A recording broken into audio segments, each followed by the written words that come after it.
C'est ma vie, c'est mon corps, c'est mes choix, c'est ma liberté, je fais ce que je veux. Mais pendant que tu donnes gratuitement ton corps, eh ben les hommes profitent. Et à la fin, qui sera perdant? Qui est réellement libre? Bonsoir frères et sœurs, j'espère que vous allez bien. Moi c'est le prophète Adonai. Écoutez, la femme a tellement de valeurs pour Dieu qu'il était obligé d'endormir Adam pour ne pas qu'il soit jaloux lors de la création de Ève.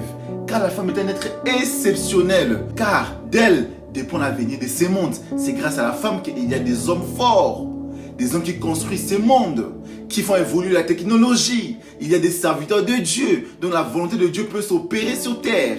Tout ceci est grâce à la femme. Mais la femme n'a pas voulu de cette valeur pour être égale à l'homme. C'est alors que commença la chute de la femme.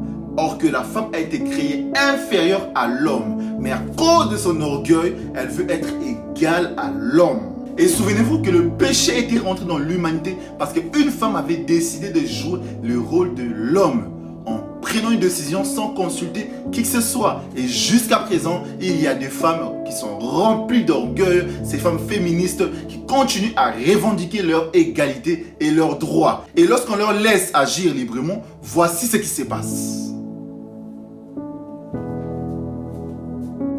En plein coup, elle décide de satisfaire publiquement les envies sexuelles de son copain, sans fiançailles, sans mariage. Donc, c'est ça votre liberté réellement. Nous sommes dans une génération là où la femme n'a plus de valeur. Vous dites que vous n'êtes pas des objets, mais vous réagissez pire que des objets que l'on utilise gratuitement sans payer. Dans cette vidéo, on va plutôt acclamer l'homme. Ses amis lui diront, gars, tu es vraiment fort. Tu es vraiment très fort. Non, toi, tu es un vrai homme. Certaines petites filles vont même être intimidées par cet acte.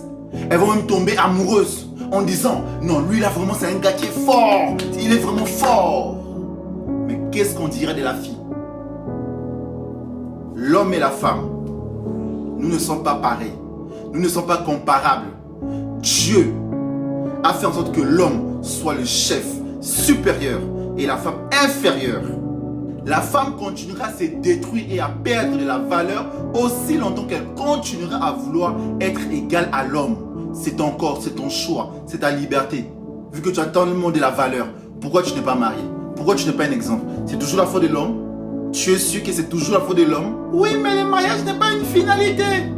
Voilà la phrase préférée de ces femmes qui n'ont plus de valeur, qui ont raté leur vie et qui savent qu'elles ne vont plus jamais se marier. Alors, elles créent cette phrase dans leur cœur pour ne pas avoir mal, pour ne pas se dire qu'elles ont raté leur vie.